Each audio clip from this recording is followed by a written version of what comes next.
So today's topic is bioenergetics. आज हम bioenergetics के बारे में पढ़ेंगे। ये यूनिट फर्स्ट का सेकंड पार्ट है। पिछले फर्स्ट पार्ट में हम लोगों ने पढ़ा कि different chemistry of the lipids, carbohydrates, amino acid, nucleic acid, इन सारे का हम बायोकेमिस्ट्री पढ़े। बायोकेमिस्ट्री में क्लासिफिकेशंस आपका, उसके फर्दर क्या यूजेस हैं, कहाँ ये पाए जाते हैं, यही सारी चीजें हम लोगों ने biochemistry of the lipids, nucleic acid, amino acids, carbohydrates, इन सारे चीजों के बारे में पढ़ा। ठीक है, नेक्स्ट हमारा सेकंड पार्ट जो है बायोएनर्जेटिक्स है, तो इसको हम फर्दर आगे डिस्कस करते हैं। तो लिखा है लाइफ बायोएनर्जेटिक्स। सबसे पहले बायोएनर्जेटिक्स के फॉर्म में हम पढ़ते हैं। बायोएनर्जेटिक्स होता क्या है? बायो मतलब लाइफ और एनर्जेटिक्स मतलब एनर्जी, या एनर्जेटिक्स मतलब ऐसा एनर्जी जो हमारे इंटरनल बॉडी में या लिविंग सिस्टम में जो भी पाया जा रहा है उसे हम क्या कहेंगे? बायो एनर्जेटिक्स कहेंगे। ठीक है, तो स्टार्ट करते हैं। बायो एनर्जेटिक्स स्टार्ट करते हैं। इसमें है कि सबसे पहले अगर हम देखेंगे तो लिखा है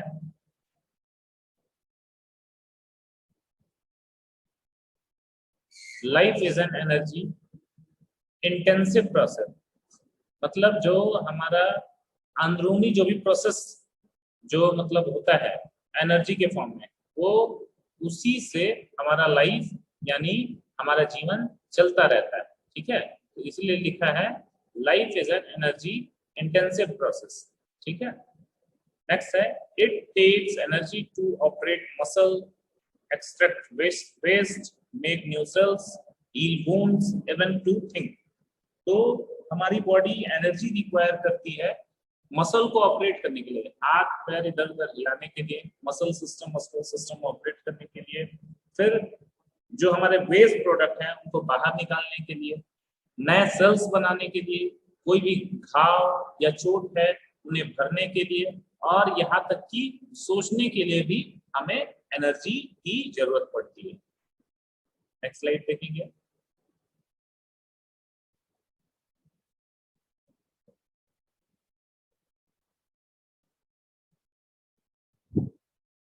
बायोएनर्जेटिक्स।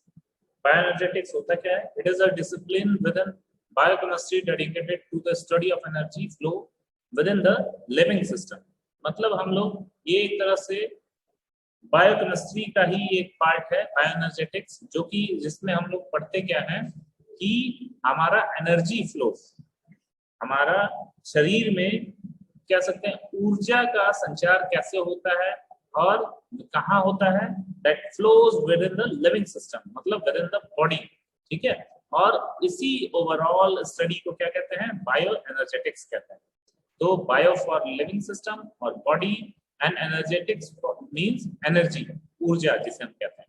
ठीक है, तो फिर से एक बार देख लेते हैं। डिसिप्लिन मतलब यहाँ पे डिसिप्लिन का मतलब branch, a branch within the chemistry dedicated to the study of energy flow within living system।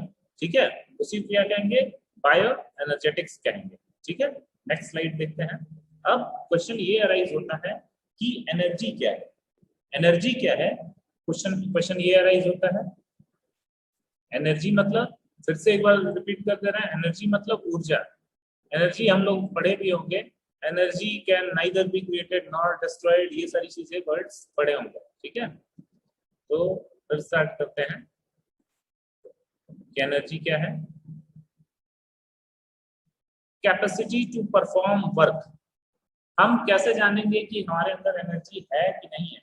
अगर मैं आपको ये काम दिया कि ये सामान यहाँ से वहां ले जाइए, या ये इस लेसन को आप पढ़ लीजिए, तैयार कर लीजिए, तो आपके अंदर अगर एनर्जी रहेगा तभी तो परफॉर्म करोगे। तो ऐसा कैपेसिटी, ऐसा हमारे अंदर क्षमता जिसके द्वारा हम किसी भी काम को करते हैं, उसी को क्या कहते हैं? एनर्जी कहते हैं। दैट अवेलेबिलिटी और capacity to perform the work is known as energy. तो दो तरीके से इसको डिवाइड किया गया है, kinetic energy, potential energy. Potential energy, energy is in which is in the constant position, उसी को क्या कहेंगे? Potential energy. और एनर्जी ऑफ मूविंग ठीक है, या हाई स्पीड मूविंग को हम क्या कहेंगे, काइनेटिक एनर्जी कहेंगे। ठीक है, बात करते हैं सबसे पहले काइनेटिक एनर्जी को। तो energy in the process of doing work, कोई भी हमारा एनर्जी डूइंग वर्क मतलब काम करने के प्रोसेस में है, उसे क्या कहेंगे, kinetic energy. Energy in motion, movement हो रहा है, कोई भी चीज तेजी से घूम रहा है, उसमें भी जो एनर्जी है वो क्या है, काइनेटिक। काइनेटिक वर्ड से जान लेंगे मोशन। ठीक है, तो energy which provides motion that is known as kinetic energy. Example है हीट एनर्जी, लाइट एनर्जी, ये सारे काइनेटिक एनर्जी के एग्जांपल्स हैं। नेक्स्ट है पोटेंशियल एनर्जी। पोटेंशियल एनर्जी में देखिए लिखा है energy that matters occupies because of its location, arrangement और पोजीशन। कोई भी हमारा सामान या कोई भी चीज एक फिक्स्ड पोजीशन में रखा हुआ है तो उसमें कौन सा एनर्जी है, पोटेंशियल एनर्जी। ठीक है, तो पोटेंशियल एनर्जी हम लोगों ने जाना एनर्जी विच ऑक्युपाइज या energy that occupies, that matter occupies because of its location, arrangement और पोजीशन। फिर नेक्स्ट है एनर्जी ऑफ पोजीशन।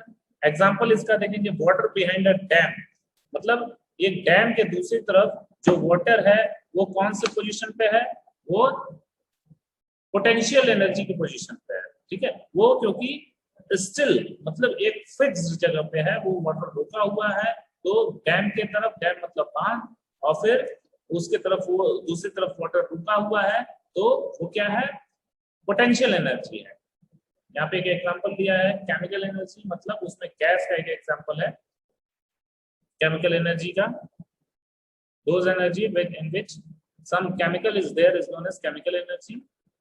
थर्मोडायनेमिक्स इसमें बात करें तो the study of energy transformation that occurs in the collection of the matter, ये thermodynamics है। इसमें क्या है, एनर्जी एक फॉर्म से दूसरे फॉर्म में कन्वर्ट हो रहा है। ठीक है, और उसी को जब हम स्टडी करते हैं तो उस स्टडी को क्या कहते हैं, थर्मोडायनेमिक्स कहते हैं। दो लॉ है इसके, फर्स्ट लॉ ऑफ थर्मोडायनेमिक्स और second law of thermodynamics. First law बात करेंगे, energy cannot be created not destroyed. Energy cannot be created और destroyed but only can be converted to other forms. मतलब energy को एक form से दूसरे form में कन्वर्ट किया जा सकता है, लेकिन उसे ना कि बनाया जा सकता है, ना तो डिस्ट्रॉयड किया जाता है, ना कि उसे खत्म किया जा सकता है। उसे पूरी तरीके से उसकी उत्पत्ति को खत्म भी नहीं किया जा सकता है। It can only be converted into one form to another form. ठीक है, नेक्स्ट हमारा है this means that the amount of energy in the universe is constant. मतलब हमारा एनर्जी कांस्टेंट के रूप में पूरे ब्रह्मांड में मौजूद है।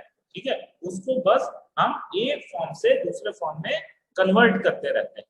ठीक है, नेक्स्ट बात करेंगे,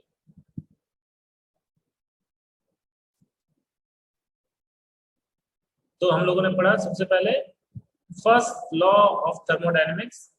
अब उसमें आगे है फर्स्ट लॉ ऑफ थर्मोडायनेमिक्स में what prevents a melting ice cubes from spontaneously रीफ्रीजिंग।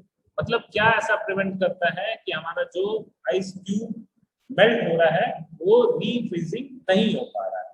ठीक है, तो ये भी एक एग्जांपल है। Why doesn't water flow upward, पानी ऊपर की तरफ क्यों नहीं फ्लो करता है, नीचे की तरफ क्यों फ्लो करता है। फिर नेक्स्ट है विल एल एलानीन मतलब hypo alanine converts into dextro alanine, तो ये भी हमारा एनर्जी के फॉर्म में है। तो the energy of the system and it's surrounds won't change. क्यों नहीं हो रहा है, क्योंकि जो एनर्जी उसके सराउंडिंग्स में है या सिस्टम में है वो बदल नहीं रहा है, तो इसीलिए वो वापस उल्टा नहीं हो पा रहा है। नेक्स्ट देखेंगे second law helps to resolve the problem। second law कैसे help करेगा, only those events that result in a net increase in disorder will occur spontaneously। मतलब कि जो जब तक कोई दूसरी एनर्जी या एक फॉर्म से दूसरे फॉर्म में वो कन्वर्ट नहीं होगा, वाटर हमारा क्या कहते हैं आइस में नहीं कन्वर्ट होगा, फिर आइस हमारा वाटर में नहीं कन्वर्ट होगा, तब तक मतलब कहने का मतलब कोई भी चीज हमारा एनर्जी रिक्वायर्ड होता है एक फॉर्म से दूसरे फॉर्म में कन्वर्ट करने के लिए, वो अपने आप कन्वर्ट नहीं हो सकता है। सेकेंड लॉ की बात करें तो all energy transformation are inefficient because every reaction result in an energy in entropy and loss of unstable energy as heat. इसमें है कि all energy transformation are inefficient because every reaction results in an increase in entropy. क्योंकि हमारा कोई भी transformation होता है तो उसमें एनर्जी लगता है और फिर वहां पे एक कुछ एनर्जी हमारा एक फॉर्म से दूसरे फॉर्म में कन्वर्ट भी होता है और कुछ हमारा एनर्जी लॉस भी होता है। तो सबसे पहले है कि एक फॉर्म से दूसरे फॉर्म में कोई चीज कन्वर्ट हो रहा है तो एनर्जी लग रहा है, और एनर्जी लग रहा है तो उस दौरान एनर्जी हो सकता है अगर टोटल नेट एनर्जी जो भी लग रहा है उसमें से कुछ एनर्जी लॉस भी हो रहा है। ऐसा नहीं है कि पूरा का पूरा एक फॉर्म से दूसरे फॉर्म में ही कन्वर्ट हो रहा है। वो 100% में है तो हमारा कन्वर्टेड फॉर्म हमें 80% ही मिल रहा है, मतलब 20% कहीं ना कहीं वो एनर्जी के फॉर्म में लॉस हो जा रहा है। एंट्रोपी एक वर्ड आ रहा है, तो एंट्रोपी का मतलब है the amount of disorder in a system, मतलब कि कोई भी किसी भी सिस्टम में किसी भी केमिकल में अगर हम किसी चीज को कन्वर्ट एक फॉर्म से दूसरे फॉर्म में कन्वर्ट कर रहे हैं तो उसमें कितनी कमियां हैं, कितनी खामियां हैं, जिसकी वजह से वो उसमें किसमें एनर्जी के लॉस में चला जा रहा है। ठीक है, तो जैसा कि हम लोगों ने पढ़ा कि जब कोई ट्रांसफॉर्मेशन एक फॉर्म से दूसरे फॉर्म में होता है तो वो एक फॉर्म से दूसरे फॉर्म में ट्रांसफॉर्म तो हो जाता है, लेकिन कुछ उसका पोर्शन हो सकता है कि लॉस में चला जाए या वो एक तरह से डिस्ट्रॉय हो जाए, एक फॉर्म से दूसरे फॉर्म में कन्वर्ट। जैसा मैंने एग्जांपल दिया, कोई चीज 100% है तो वो अगर सेकंड फॉर्म में वो कन्वर्ट हो रहा है तो वो पूरा का पूरा 100% ना होके हो सकता है 90% रहे, 80% रहे, तो हमारा जो बाकी का 10% या 20% है वो एक तरह से एंट्रोपी है या डिसऑर्डर है या कह सकते हैं वो एनर्जी के लॉस में चला जा रहा है। नेक्स्ट है what can cells do with energy. अब सेल में एनर्जी का क्या यूज है, सेल में कौन कौन सी एनर्जी का यूज होता है? केमिकल एनर्जी, मैकेनिकल एनर्जी और इलेक्ट्रोकेमिकल एनर्जी। केमिकल एनर्जी आपका केमिकल वर्क के लिए, मैकेनिकल एनर्जी आपका मैकेनिकल वर्क के लिए और इलेक्ट्रोकेमिकल एनर्जी आपका इलेक्ट्रोकेमिकल वर्क के लिए। ठीक है, अब और इसको आगे पढ़ेंगे। What can cells do with energy.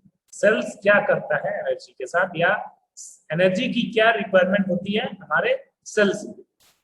तो in some cells as much as half of energy cells energy output is used to transfer molecules across the cell membrane, a process called active transport। इसमें जो active transport अगर आप लोगों ने पढ़ा होगा तो उसमें क्या होता है कि कोई क्या होता है मॉलिक्यूल का ट्रांसफर होता है अक्रॉस द सेल मेम्ब्रेन। तो ये जो मॉलिक्यूल का ट्रांसफर होता है सेल मेम्ब्रेन के अक्रॉस में, उसमें कैसे ट्रांसफर होता है, उसमें एनर्जी की रिक्वायरमेंट होती है, हमारे बॉडी में एनर्जी की रिक्वायरमेंट होती है, और वही जब ट्रांसफर होता है क्या होता है मॉलिक्यूल्स का ट्रांसफर होता है अक्रॉस द सेल मेम्ब्रेन। ठीक है, तो क्या होता है, तो उसे हम एक्टिव ट्रांसपोर्ट कहते हैं। और जो उसमें जो एनर्जी रिक्वायर्ड होती है उसमें एक जगह से दूसरे जगह का मॉलिक्यूल का ट्रांसफर होना सेल मेम्ब्रेन के अक्रॉस में, वो that requires energy. The next is cell movements require cell movements require energy, and thousands of energy hungry chemical reaction go on in every living cell every second and every day। तो इसका मतलब energy hungry chemical reaction इसलिए लिखा गया है क्योंकि इसमें ये बताने की कोशिश किया जा रहा है कि वो केमिकल रिएक्शन परफॉर्म होने के लिए वेरियस एनर्जी की रिक्वायरमेंट होती है। एनर्जी की रिक्वायरमेंट होती है तभी हमारा केमिकल मूवमेंट्स या केमिकल चेंजेस हमारे बॉडी में या विद इन सेल्स में होते हैं, जो कि एवरी सेकंड भी हो सकते हैं, एवरी डे भी होते हैं। मतलब एवरी सेकंड होंगे तो एवरी डे होते रहते हैं। तो कहने का मतलब those chemical reaction which are performed in the cell with the help of chemical reactions or क्या कहते हैं within the living cell, that is every second or every day, that chemical reaction are performed with the help of various energy। ठीक है, तो मतलब कोई भी chemical reaction perform होने के लिए हमारे बॉडी में हमारे सेल में हर सेकंड हर दिन कुछ न कुछ एनर्जी की रिक्वायरमेंट होती है, ठीक है। नेक्स्ट बात करेंगे, the kind of energy cells use is chemical bond energy, the shared electrons that holds atom together in molecules।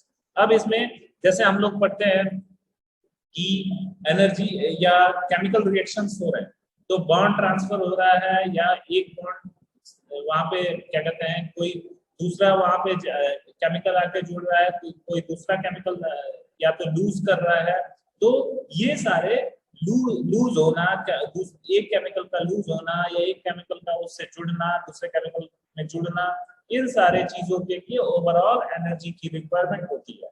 और ये सारे केमिकल फंक्शनिंग या केमिकल रिएक्शन हमारे विद इन सेल में या विद इन बॉडी में परफॉर्म होते हैं, और ओवरऑल इसी को ही हम क्या कहते हैं, बायो एनर्जेटिक्स कहते हैं, ठीक है। अब इसमें है एक्सर्गोनिक रिएक्शन या एंडरगोनिक रिएक्शन।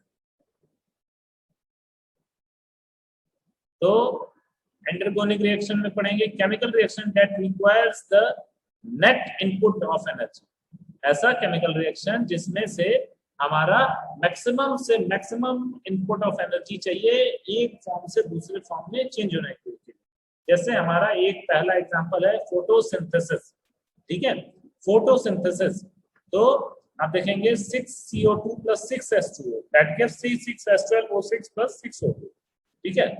तो और इसके अलावा इसमें एक एग्जांपल दिया है कि फोटोसिंथेसिस, अगर हम डेफिनेशन हमको याद होगा, the process of conversion of food in the plant in the presence of sunlight, heat and moisture, that is known as photosynthesis. तो सनलाइट हमें क्या कर रहा है, या सन क्या दे रहा है, हमें लाइट एनर्जी दे रहा है, और इस तरीके से हमारा फोटोसिंथेसिस प्रोसेस वहां पे परफॉर्म हो रहा है, ठीक है। तो यहाँ पे क्या हो रहा है, नेट इनपुट ऑफ एनर्जी वहां पे जरूरत है किसका, सन का, इन the form of light energy, ठीक है।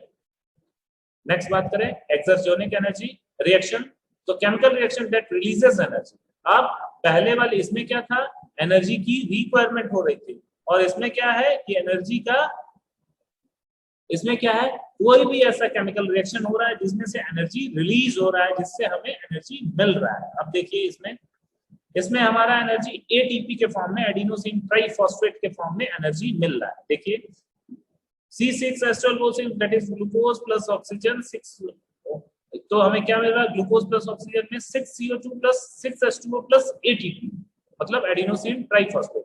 तो हमने इस रिएक्शन में देखा, एक्सर्गोनिक रिएक्शन में देखा कि एटीपी के फॉर्म में हमें एनर्जी मिल रहा है, या कोई ऐसा रिएक्शन जिसकी वजह से हमें क्या हो रहा है, एनर्जी मिल रहा है, that is known as exergonic reaction. अब बात करेंगे सेलुलर मेटाबॉलिज्म का।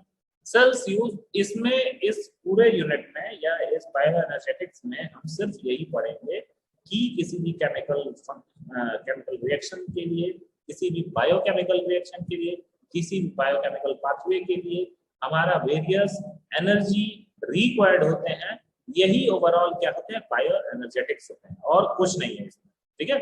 नेक्स्ट है सेलुलर मेटाबॉलिज्म में पढ़ेंगे cell use thousands of different chemical reaction. Cell में जैसा कि कई सारे केमिकल रिएक्शंस होते रहते हैं for the betterment and for the well-being of our body, that is what to be referred by the term metabolism। और इसको जो भी केमिकल रिएक्शंस हमारे बॉडी में, सॉरी सेल में होते हैं, उसे क्या कहते हैं, सेलुलर मेटाबॉलिज्म कहते हैं, ठीक है। आगे बढ़ेंगे, तो in general metabolism can be split into 2 group of reaction. अब जनरली हम मेटाबॉलिज्म को दो तरह से हम कहते हैं, जिसको कहते हैं एनाबॉलिज्म और कैटाबॉलिज्म, जिसमें हम क्या देखे हैं कि कैटाबॉलिज्म क्या होता है, the catabolism is that which breaks down the molecule releasing energy, some of the energy is captured in the bonds of ATP. तो कैटाबॉलिज्म मतलब क्या होता है, ब्रेकडाउन होता है किसी भी मॉलिक्यूल्स का, और उसकी वजह से एनर्जी रिलीज होती है। ये क्या हो गया कैटाबॉलिज्म। अब एनाबॉलिज्म का मतलब क्या हो गया, anabolism which uses energy from ATP to synthesize large molecules।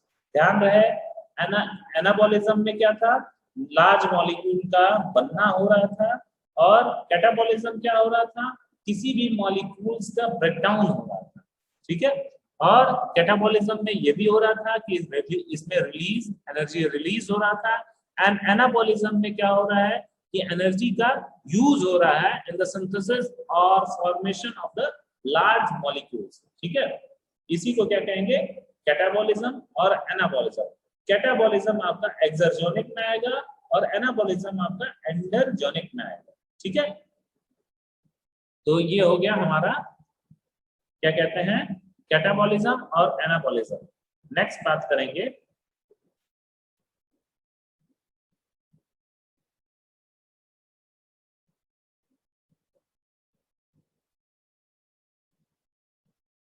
Catabolism anabolism, फिर नेक्स्ट है हमारा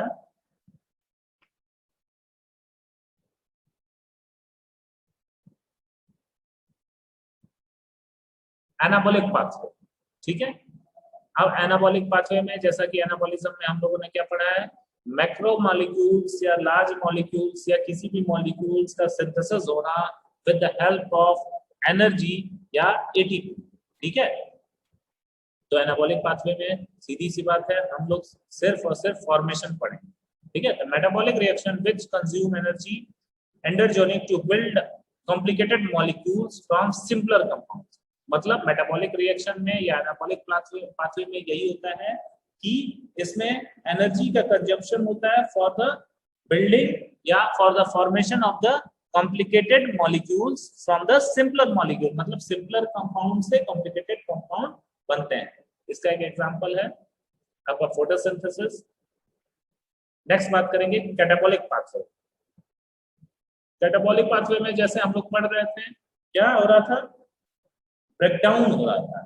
ठीक है, इसमें क्या हो रहा था, ब्रेकडाउन हो रहा था और एनर्जी का रिक्वायरमेंट हो रहा था। ठीक है, तो इसमें पढ़ेंगे, लिखा हुआ भी है, metabolic reaction which releases energy by breaking down. इसमें रिलीज हो रहा था और इसमें रिक्वायर्ड हो रहा था, इसमें एनर्जी का कंज्यूमिंग हो रहा था एनाबॉलिक में, और कैटाबॉलिक में क्या है, एनर्जी रिलीज हो रहा था। तो ध्यान रहे इसमें क्या लिखा है, metabolic reaction which releases energy by breaking down complex molecules into the simpler compounds। तो उसमें क्या है कैटाबॉलिक में कि जो कॉम्प्लेक्स कंपाउंड है तो उन्हें सिंपलर कंपाउंड्स में तोड़ेगा और क्या देगा, इन एनर्जी भी रिलीज करेगा। इसमें हम ग्लूकोज वाला पढ़े थे या सेलुलर रेस्पिरेशन वाले में, जिसमें क्या है ग्लूकोज प्लस ऑक्सीजन जो क्या देगा, carbon dioxide, water and ATP. ठीक है, तो नीचे आपका रिएक्शंस लिखा हुआ है C6H12O6 plus 6O2 glucose plus oxygen that gives carbon dioxide plus H2O plus ATP. मतलब इसमें हम ये ध्यान देंगे कैटाबॉलिक में हमें एनर्जी एटीपी के फॉर्म में मिलेगा, या ये एक सेलुलर रेस्पिरेशन इसका एग्जांपल है कैटाबॉलिक पाथवे। नेक्स्ट बात करेंगे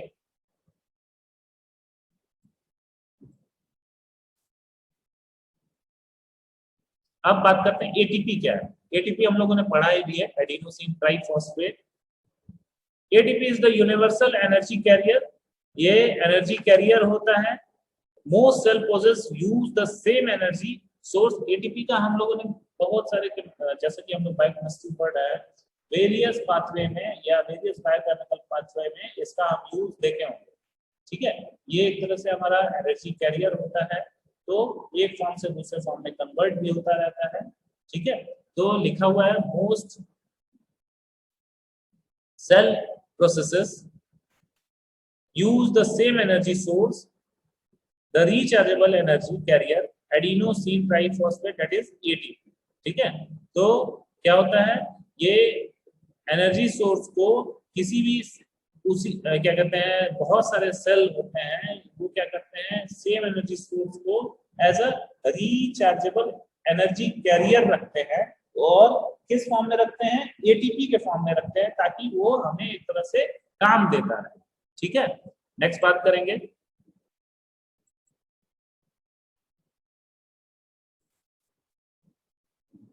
एटीपी कंपोनेंट, एटीपी में क्या क्या होता है, एडेनिन, राइबोस और फॉस्फेट ग्रुप।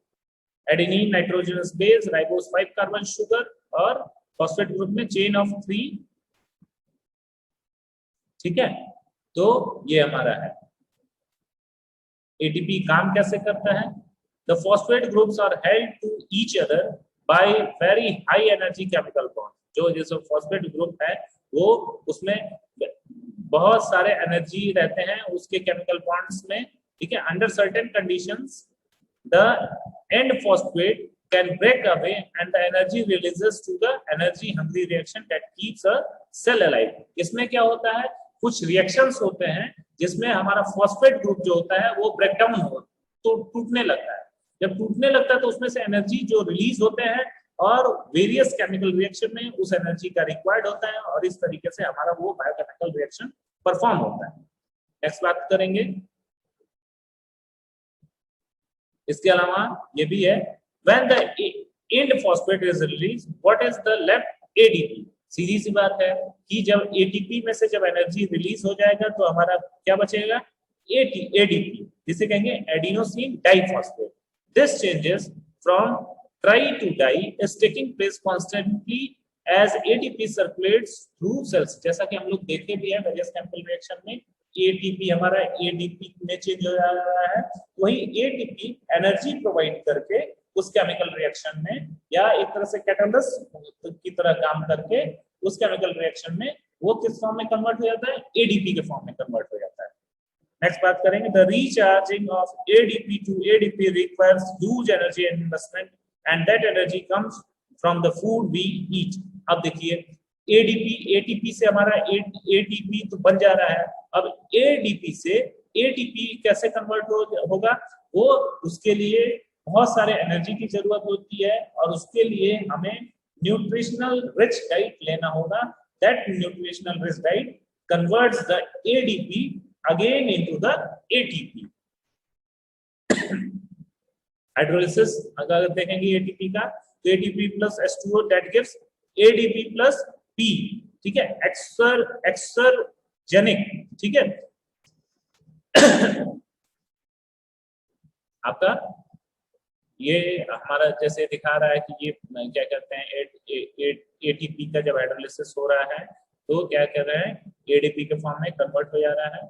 डिहाइड्रेशन अगर देखा जाए तो ADP plus P that gives ATP plus H2O that is also known as endergonic. यहाँ पे आप देख रहे हैं डिहाइड्रेशन हो रहा है तो एटीपी हमारा एडीपी के फॉर्म में कन्वर्ट हो जा रहा है। Cells get most of their energy by oxidizing carbohydrates, lipids and fat। मतलब जो हमारे बॉडी में सेल्स है वो मैक्सिमम एनर्जी कैसे पाता है, कार्बोहाइड्रेट, लिपिड और प्रोटीन का जब ऑक्सीडेशन होता है। अब बात करते हैं कार्बोहाइड्रेट एज एनर्जी सोर्स। बात करें पिछले टाइम भी पढ़े हैं, the storage sugar glycogen is broken down into glucose when needed. जो हम शुगर या ग्लूकोज जो भी मतलब हम डाइट के रूप में ले रहे हैं वो ग्लाइकोजन के फॉर्म में कन्वर्ट हो जाता है और ग्लाइकोजन ही हमें ग्लूकोज के फॉर्म में एनर्जी प्रोवाइड करता है जब जब जरूरत होता है। Almost to all cells burn glucose 6 carbon sugar to get energy. ये जरूरत पड़ता है जिसे कहते हैं burn glucose. Next, glucose is metabolized by glycolysis to pyruvate. जैसा कि आप लोग जानते हैं the pyruvate can be further metabolized to acetyl CoA which enters the Krebs cycle. Krebs cycle में क्या होता है, पायरुवेट हमारा एसिटाइल-CoA में मेटाबोलाइज हो जाता है। अब लिपिड की बात करें, storage fats, triglycerides are broken down into the fatty acid and glycerol. अब हमारा जो भी स्टोरेज फैट्स और ट्राइग्लिसराइड्स है वो उसका ब्रेकडाउन होता है हमारे बॉडी में, that converts into the fatty acid and glycerol. मतलब स्टोरेज फैट हमारा फैटी एसिड में और ट्राइग्लिसराइड ग्लिसरॉल में हमारा कन्वर्ट हो जाता है and that is also used in the form of energy by our body, that is fatty acids and glycerol.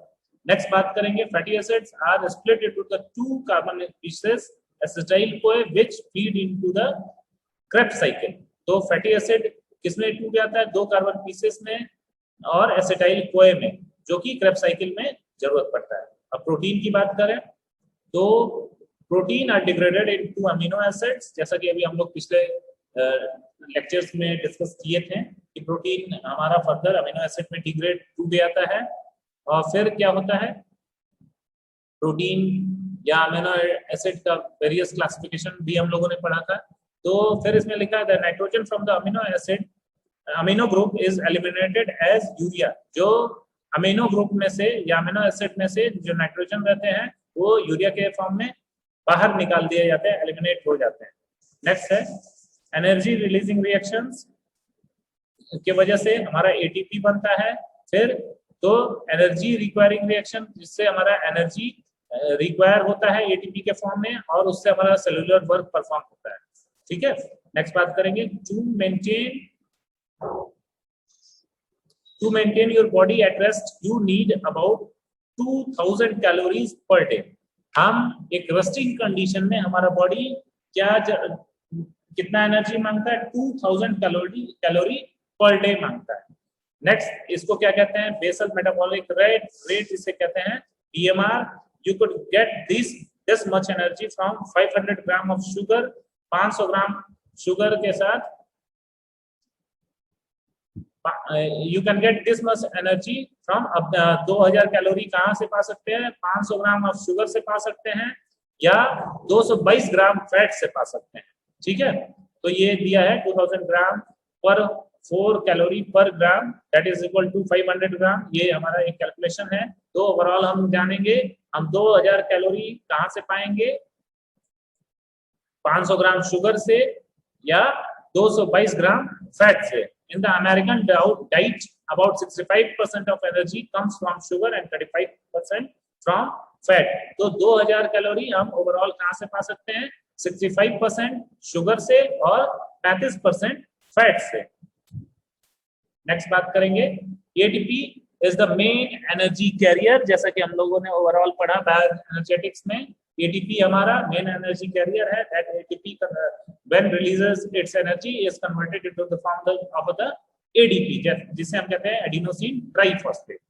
ठीक है, तो ये ओवरऑल हमारा डिस्कशन था बायोएनर्जेटिक्स के बारे में। आगे हम नेक्स्ट भी पढ़ते रहेंगे। ठीक है।